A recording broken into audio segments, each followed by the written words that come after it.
أعوذ بالله من الشيطان الرجيم. بسم الله الرحمن الرحيم. اللهم صل على سيدنا محمد وعلى آله وصحبه وسلم كما صليت على إبراهيم وعلى آله إبراهيم إنك الحميد المجيد. حسبنا الله ونعم الوكيل، لا إله إلا أنت سبحانك إني كنت من الظالمين. السلام عليكم ورحمة الله وبركاته. والسلام يا دمان أمد برنامج هذا كوف حرن meel kasta adduunka joogtaan. horta cidiyihii waan iska soo dhaqay, waan iska soo nadiifiyey.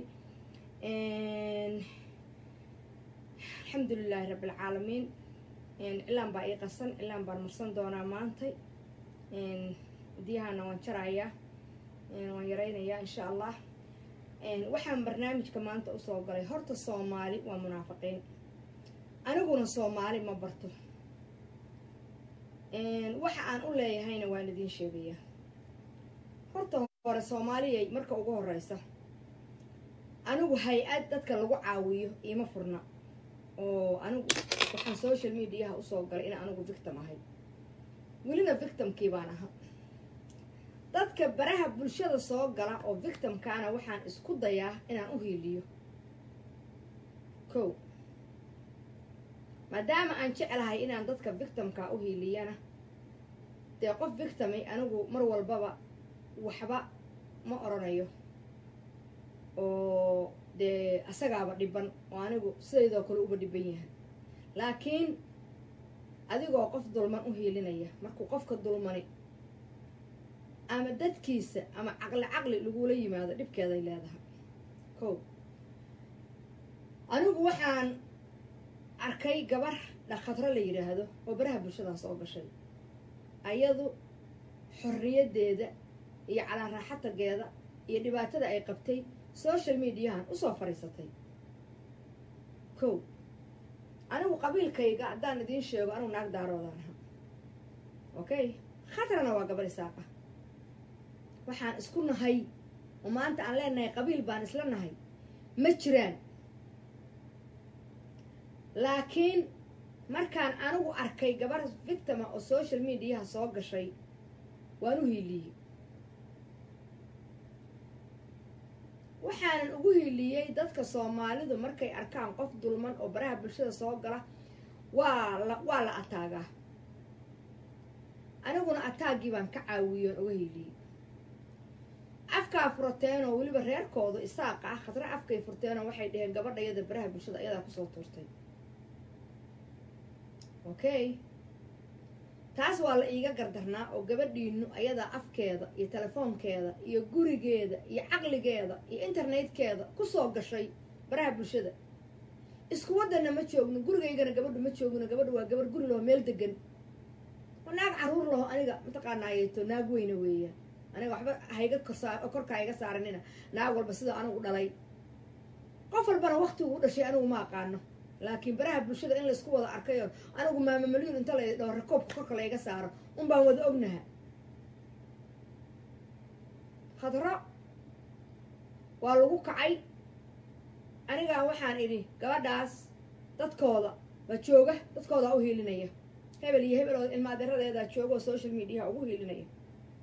kow, nin baa baraha bulshada soo galay, engineer amiin la dhaho. khadra wuxuu iska dhigay inuu u hoolinayo. wax badan baan ogahay oo aan maanta wada sheegaya oan waxba qarinaynin. engineer amiin wuxuu iska dhigay khadra inuu u hoolinayo, laakiin umuu hiilinaynin. ku sheekeeye ka sheekeeye hala sheekaysan, kaasu waa sharkaaga anna waa sharkayge, kaasu waa sharkaaga anna waa sharkayge. ka sheekaal dabnaha oo shada kala cilow shada kala cilo. qofku waxaa fiican inuu ama ammaan ku siiyo ama daacad kuu yahay. khadro sidaan ka arkay markii hore gabar daacada, laakiin fiqitolki kama jarna tago. maanta waxbaanu isu sheegaynaa, caydu aan dibba ka dhigana. maanta anoo degan baan wax idiin sheegayaa, because waxaan u diyaarsanahay inaan cibaadaysto, inaan allowda iyo aayadda badiyaan u diyaarsanahay anigu. kow, wiilkaana waa ordaa, xagguu la hadlaa, wuu ordaa, cajal buu duubaa, wuu ordaa, wuu tirtiraa, wuu duubaa, dadka wuxuu ugu booteeyaa qofkii bejkiisa life ka soo gala waa ka tuurayaa soo galo lifekayga kaala tuur kow gabadhaas darteed baan waxyaalo badan ugu samra dagaal baa maanta dhacay dagaal hooseed baa dhacay gabadhii xamdi midgaan khatray soo weerarta way cayday khatro markay soo weerartay waa la isbalooga xaggay ka wareegtay xamdi midgaan waxay u tagtay injineer amiir waxay tiri maama milyuun baan caayayaay khatre iga celi soomaali ay dhegihina fura cid walbaa leedihiin soomaali sheergareeya barnaamijka ama ha sheergaraynina I don't care ama i dhegaysta ama ha i dhegaysanina laakiin waxa jira waan sheegaya anigu qofna la haysta baraha bulshada uguma ihi hey saara cali waa ku salaamo waxay tiri anigaa habartaan caayayaay yaa khadro iga celi bay tiri wuxuu wacay khadro wuxuu ku yidhi gabadhaas ammaan sii kow gabadhu xaggee iga soo gasho qabyaaladdu heerka ay maraysaan idin tusaya wuxuu soo saaray bejkiisa maantay wiilkii bayloodka ahaa oo jabuuti ku xirnaa buu tacsi u leeyahay soo dhiga waa wiil soomaaliyeed waan ka naxay waan wacay waxaan ku idhi bkas waan ogahay jabuuti inay cadow badan leedahay dadka jabuuti hadday kacsan yihiin waxaa kasii liita dadka shidayaa ka liita anigu waa ciddaas iyo waa qoladaas iyo waa reerkaas midna ma dhahayo anigu waxaan jeclahay guri soomaaliyeed oo nabada inuu nabad ahaadaan jeclay in la gubo ma jecli wuxuu orday waan wacayo waxaan ku idhi tacsidaan aad soo dhigtay ma runbaa inuu wiilku dhintay waa la igu yiri buu yidhi horta tacsi waa la igu yiri ma noqoto kow waa la igu yiri marka saas waxaan ku yidhi markaan arkay inay sheekadu waa la igu yiri tahay meeshaan tacsi saaran tahay ma sii wadwadinin bikoos baraha bulshada meel wanaagsan ma ahan dadka qaarkiis si qalad ay u isticmaalaan dadku ilaahayga abuurtay way iloobaan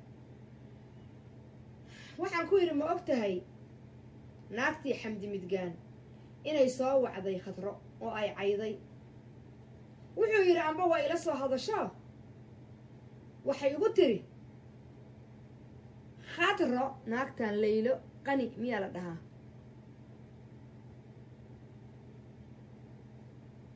okay khadra amba waa ila hadasho waxay igu tiri waan la hadla khadro amba waa ila soo hadasho waxay igu tiri iga celi khadra iga celi habartanna iska celinaya oo khadraan la hadlayo waxaan ku idhi xamdi iska daa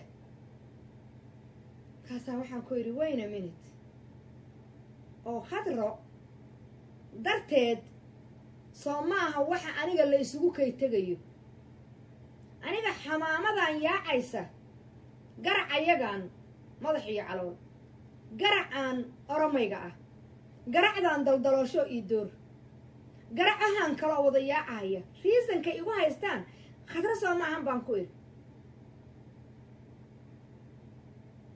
marka qadraad waxaad ku tiri ha taaban hala cunay calaashaan qabyaalad maya waxaan ku yidhi inaad qabyaaladaysa tahay waan kugu ogahay habeen iyo maalin daarood baad caydaa dayuus qabyaala laakiin waxaad ogaataa suuqa inay ka buuxaan dhallinyarada daaroodku kow aniga xamdi midgaan la iigu tegi maayo calalka yagana la iigu tegi maayo calalka oromadana musqusha oromadana la iigu tegi maayo daldaloolana la iigu tegi maayo laakiin hal baan kuu sheegayaa baan ku idhi wasaabkaygan waan kaa baloogayaa kow sidaas aawadeed baan waxaan kuu sheegaan ku idhi inaad tahay qabyaaladiista midgaantan soo maahan baan ku idhi midgaantan biyo haddii ay ka baqayaan hadday ka baqaysaan ku idhi inay khadro hooyadeed iyo habar jeclo burco ku dilaan baan ku idhi anugu qof bini aadana in la dilo raalli kama ihin laakiin barahan bulshada baan isaga celinayaa baan ku idhi waajibkeedana ku marinayaa because dadka ay habeen iyo maalin caydo waa daarood